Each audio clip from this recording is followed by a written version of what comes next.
I'm joined by a unique woman in a unique role from a unique company, Thrivent. We're going to have a fireside chat. We're going to be discussing the challenges of modernizing and amplifying your brand, a legacy brand. If you're in the financial services industry and you're not one of these cool fintechs, it's likely you're a legacy brand. So this is going to be very, very relevant. Are you mic'd up? Well, come up and join me. I just was filibustering. So our session's going to be the challenges of modernizing and amplifying a legacy brand and a purpose brand. I mean, the whole focus here is, the title of this session is Transforming Purpose-Based Brands. And you really walk the talk. This is my guest, Carolyn Saxtrup. Did I say that right or wrong? Yep, that's right. And she is a unique woman with a unique title. It's Chief Growth Officer and Chief Generosity Officer. Do I have that right too? Chief Growth and Generosity And Officer. she works for a company called Thrivent, which is the Fortune 500 financial institutions you probably never heard of. Who's heard of Thrivent? Oh, okay. Well, there you go. All right. Maybe to the layman out here. It's a 120-year-old purpose-driven brand, the real deal. And you've got the unenviable task of modernizing that brand in the face of big shifts in media, sentiment, technology, fintech, and of course, customer demographics with all these young guys and gals coming along who are going to get a lot of money. We're going to discuss this delicate balancing act between modernizing a legacy brand while retaining the equity and loyalty in a valuable brand asset. And as you know, I'm a brand asset nerd. I work with the Financial Accounting Standards Board to put brands on the balance sheet. A bit of a fool's errand, but if we can ever accomplish it, it will change life for marketers. You're going to share your unique experience of walking the fine line. You've just done a brand relaunch. We're going to discuss how do you build a roadmap that balances legacy with innovation, ways to build campaigns that blend modern stuff, data and storytelling, with the proven stuff. You're going to give us some keys and advice for building a purpose-driven brand, which I think is really important in the market in a profit-driven industry.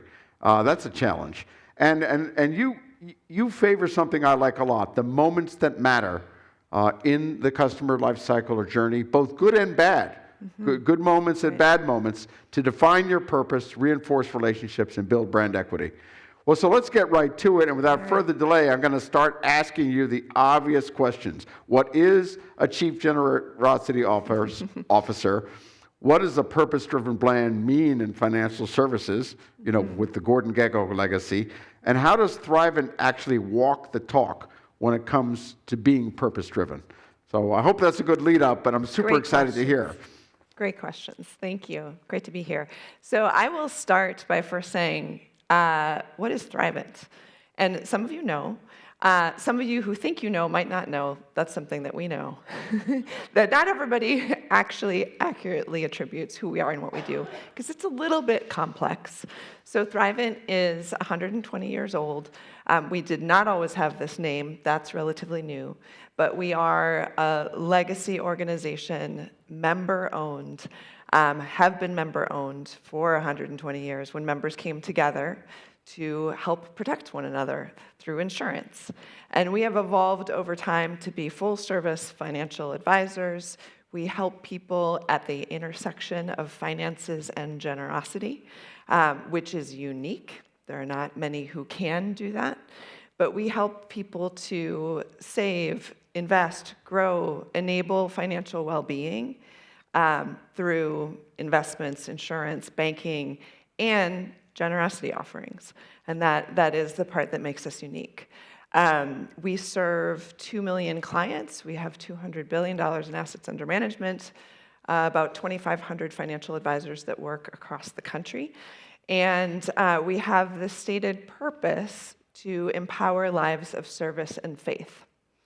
And that purpose is not for everybody, but it is extremely resonant for the Thrivent family. And that includes the people who work at Thrivent, the people who we're fortunate enough to serve. And there's such resonance in that purpose for those who we do serve that I would argue that my job is not unenviable. It's actually enviable. I'm happy to be at Thrivent. It's actually a wonderful place. And I loved Daniel's comment this morning about what's your favorite financial services company. My favorite financial services Well, company. it's kind of Thrivent. mine too. Yeah. After getting to know you guys. So Well, thank you. no Thank knock you. on Goldman, but Yeah. So, So start there. Give me another question. well, you were going to say what is so in the RevOps world, a chief growth officer is an uber position that has marketing and sales and product, Yes. customer experience, all the power you need to have a great client experience. Yes. But what does it mean in your world? Yes, and then you add that word generosity, which is interesting, right? Yes, many functions, and many that you mentioned. I do lead our marketing organization at Thrivent. I also lead client insights and analytics. Thrivent Charitable, which is our donor-advised fund, a separate 501c3 with dotted line reporting to me. Importantly, I lead our membership organization, which is the team that works with Thrivent member networks throughout the country and helps our members to mobilize that part of our business that is generosity. We offer really fantastic programs in generosity, and the membership team works together with our clients to help them to give to their communities, to give to the organizations and causes that they care about. So we have a program called Thrivent Choice, which is sort of like a loyalty program. The more you're engaged with Thrivent, the more you can give to a not-for-profit of your choice. We have Thrivent Action Teams, which are incredible. They are service projects that are organized, inspired by our clients, and we help to support those. When I say they're amazing, it is because we have had 15 million people participate in Thrivent Action Teams over the last 10 years. Last year, through Thrivent Action Teams, we had $331 million raised and given to organizations that our clients care about, and they contributed 15 million hours of service. So Thrivent is a really engaging brand, and it's a really engaging brand not just in, we're going to engage you to come and help you with your finances. It's engaging in how do we help you show up in community, and that makes it a really unique that place. hands-on piece is great. In an industry that's driven by points and miles and things like that, you've got a currency that is so powerful and meaningful, and that can differentiate. I think everyone can learn from you folks. Well, one of the reasons you're here is you've recently refreshed and relaunched your brand. We have. Why did you do it, and how did you arrive at where money means more? We'll talk about the research and what it means in context. Yeah. It's a big move. It is a big move. It was really important to us to be able to very clearly say that we are in the financial services game, and also to elevate the differentiation of who we are, and to do that in a way that really represents who we are. And you heard me say it before, who we are is who we serve. It's who we are and it's who we serve together. And when I think about where money means more, what that tagline is it's really a statement of shared belief. So we are an organization where money means more. For everybody who's a part of Thrivent, we have our own stories about what that means to us. We invite clients to share their stories of what that means to them. And I love the kind of invitation that Where Money Means More creates to ask those questions. What do you mean by that? And we've seen a lot of people show up to our website asking those questions, or come into an advisor's office asking that question. And so how did we get there? We did all of the great qual and quant research that people do when they're looking to refresh a brand. And we did learn that for our target audience, they really are looking to help in service of their communities, to use their money for their families, for their communities, not just, we like to say at Thrivent, and everyone truly believes this, and we serve clients who believe this, that money is just a tool. It's not the point. And that's not everybody's point. Some people, the point is money. And some financial services providers, the point is money.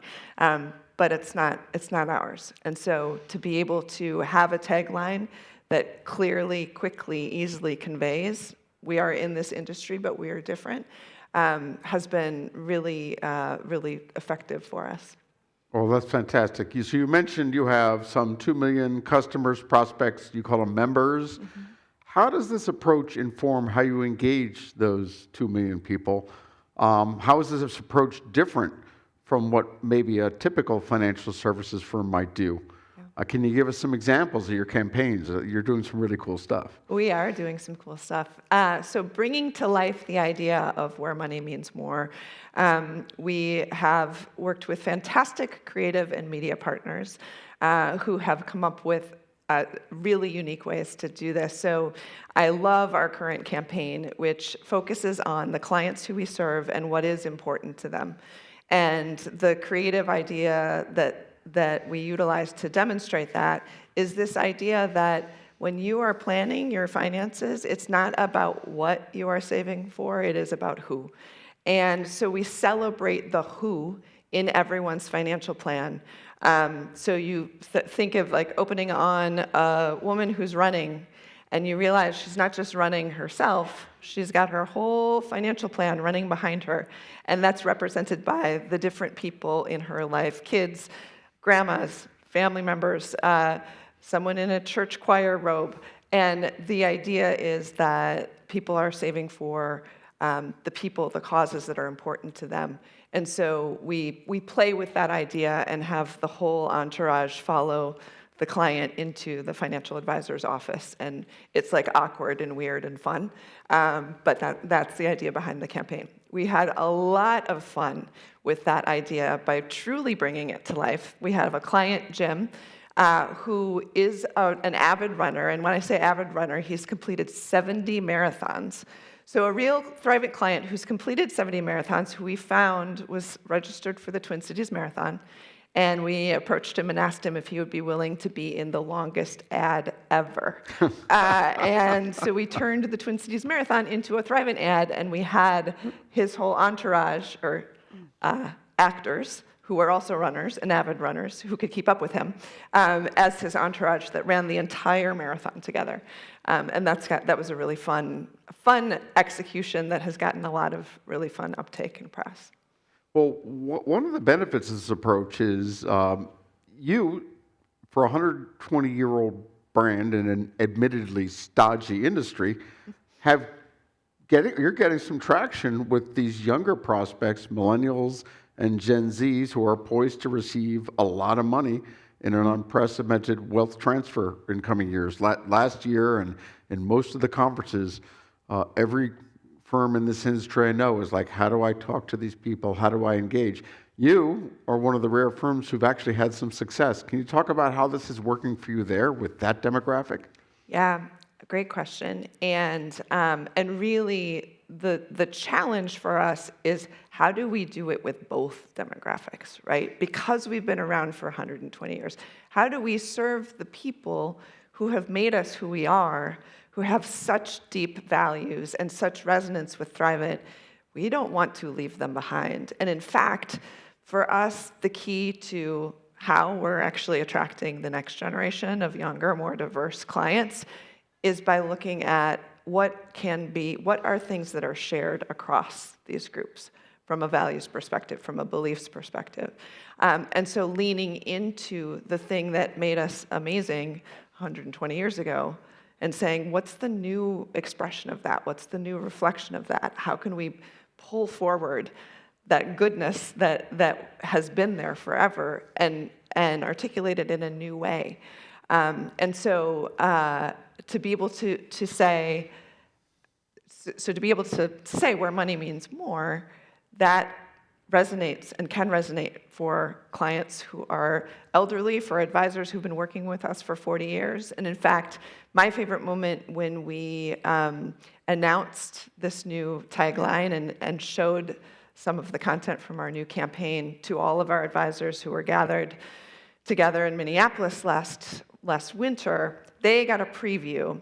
And so they were seeing this for the first time. And after I presented to this group, there's 1,500 people gathered, and I'm talking to people afterwards. And there was an advisor who'd been working at Thrivent, works at Thrivent for 42 years.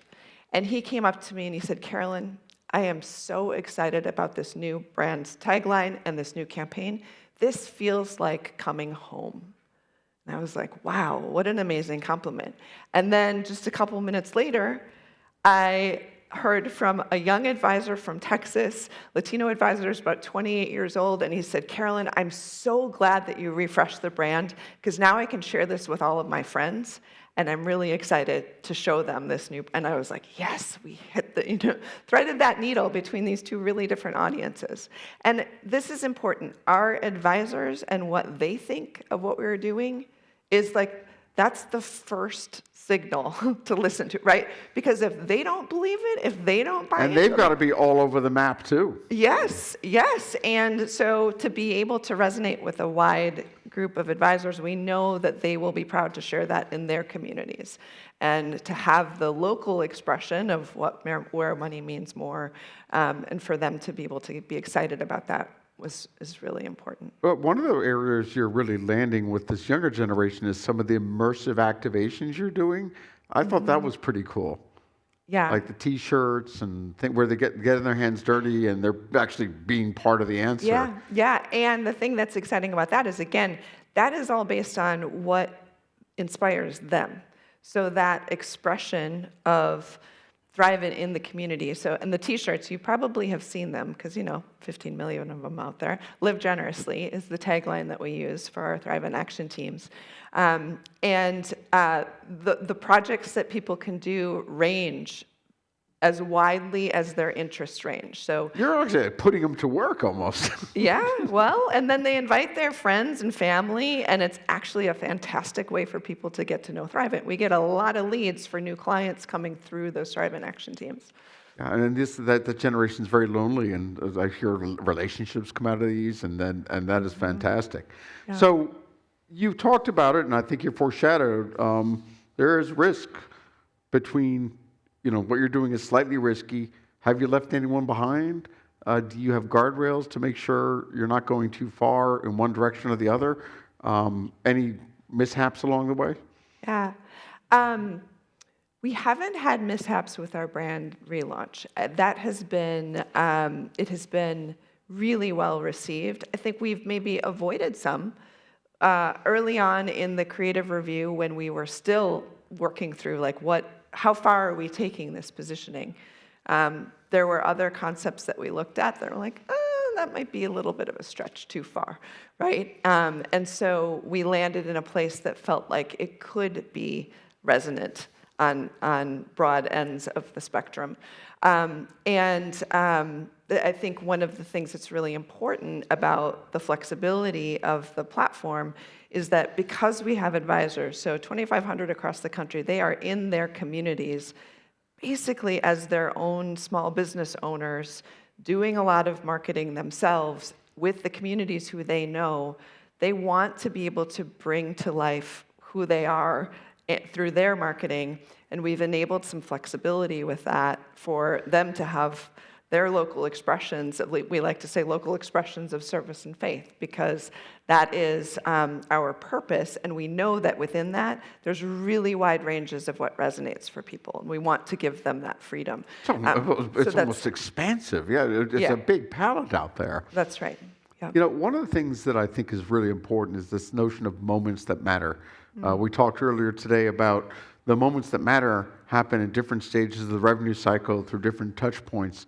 But a lot of people like to talk about moments of delight and things like that. But you also think there are teachable moments, fixable moments, and any moment where your client is engaged with you, both good and bad, is a moment to reinforce your brand, build equity, demonstrate your character. Can you talk about your philosophy there and talk a little bit about teachable moments in literacy, or the way you use setbacks as fixable moments that show your character? Yeah, absolutely. So first I will talk about an example on the client side. And because the financial advice relationship, our advisors talk about their best relationships with their clients. They end up being like family. They see clients through all of the life moments, the beautiful, exciting moments, and the most tragic moments, because personal finances are connected to all of that, right? And I think one of the things that Thrivent does really well, connected to our purpose, we talk about the fact that there is the head math, and there's like the math of financial advice that you could get from any robo-advisor that might be the right answer financially, but there's also the heart math and the emotional truth that we are humans, and sometimes it's really helpful to have a fellow human there to work through some of the challenging life moments. There was clients that I had the chance to meet who were talking about their relationship with Thrivent and how it started.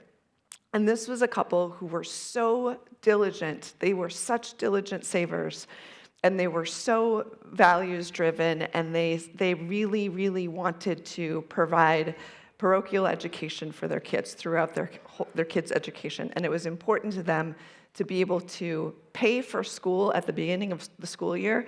In case Philip lost his job mid-school year, they didn't want their kids to have to transfer. So every year at the beginning of school, they paid education the whole year.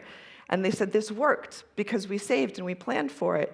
And it worked until our son got into MIT.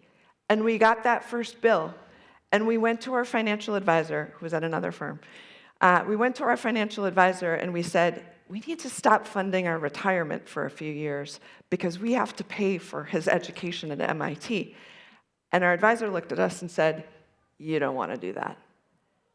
And they said, but yes, we do. And they said, that's when we came to Thrivent, because Thrivent wouldn't fight us on our values. And that idea of like, maybe it wasn't financially the right thing, like there could have been loan options, there could have been other things, but because they had such a strong value of, we want to be able to do this for our children and prepay, right? It was very helpful for them to work with an advisor who could listen to that, who could help, who could like override the technical rule, which I think about this also in the context of AI and in the context of the world that we live in today, that human touch in the last mile, this comes in from a values perspective as well sometimes. Wow. Well, you're clearly a strong leader, and you've done a great job. But as we've all talked about today, executing a go-to-market is a team sport. This change doesn't happen internally unless a lot of stakeholders, customer-facing employees, financial advisors, your go-to-market team, leadership are all vested. And that's a lot of cats to herd. How did you pull this off and get all those stakeholders to get behind this? All these guys sitting in the front right here. It has definitely been a huge cross-functional effort at Thrivent, and and you also need to have like the finance team that believes in this brand investment, which can be challenging at times. But I do think, and again, back to, I have an enviable job. It is an enviable place to be in an organization where people believe so strongly in the purpose, in the differentiation, in our ability to bring something to the world that others can't bring. Everyone was excited about the idea of elevating our brand in a way that made it even more resonant in representing who we are. And so that helped a lot to build the momentum when, to your point, it takes so much work to overhaul the refresh of a brand. You know, on our first panel, people were saying the word culture, culture, culture, culture. And, we talked about that is a causal driver of firm growth. And, I think a big advantage you have is the culture, but it's also something that any brand can build. And I think that is important. So measurement is always difficult. Tell us about your results, both good, bad, or uncertain. Yep. What's the business impact been? How well have you been able to measure and track it? There's some intangibles here. Yeah, great questions. And we are new in the place of investing at the levels that we are investing. So, and it takes a little time, as we know, the wear-in of spend at the right levels to be able to get to ROI, to get to real attribution and understanding. So we're not yet in the place of saying, these are the sales that were driven by our $50 million of spend last year. but we're on our way there, and we keep reminding our team we need to keep investing at those levels if we do want to get to those answers. And in the meantime, we have some really, really strong leading indicators. We're seeing, as we are out there looking at sentiment and polling for awareness, we are seeing increase in the lift of awareness. We are seeing a lot of increase in show-ups at Thrivent.com, so a lot more interest in the brand and people clicking through. I know there were conversations this morning about the clicks aren't everything. They're not, but they sure are great to be able to see and see that progress. And to again, the feedback of our team and hearing from our team, they are excited about the people who are talking about what they've seen and heard as well. When you are in an organization that is as relationship-oriented and a culture that is as strong and connected as Thrivent's is, just the buzz that you get and the anecdotal feedback can be just as meaningful as the big numbers, which we also like. You know, in my 35 years working with financial institutions, I've certainly done a lot of stupid things and made a lot of mistakes.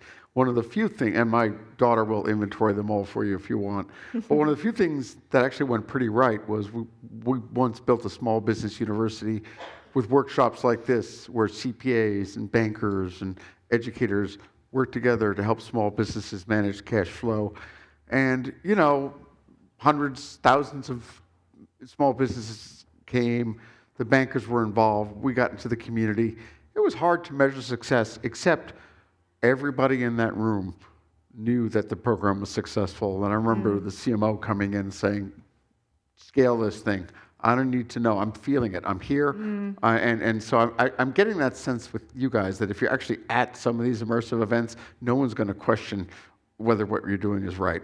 Yeah, that is very well said. You can feel it before you can measure it in some cases.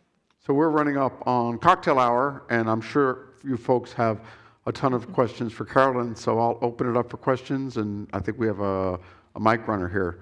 Anyone have questions? Yes. Hi, thank you. Would you mind mentioning more about your Thrivent action teams? Sure. Thank you. Yeah, so Thrivent action teams, kind of like to call it a service project in a box. So our clients have ideas about projects they want to do to support their community. It could be we're cleaning up the neighborhood, or we're helping a family in need, or we're working at the Humane Society. Whatever their idea is for where and how they can help, they submit an application. Like 99% of them are approved. We basically just need to see that it's a legit, like people are wanting to help. And then we give them a box of Thrivent Live Generously t-shirts for every member who, or participant who they're inviting to their Thrivent Action Team, and $250 in seed money toward that project, whether that goes directly to the organization or helps with supplies needed for the project.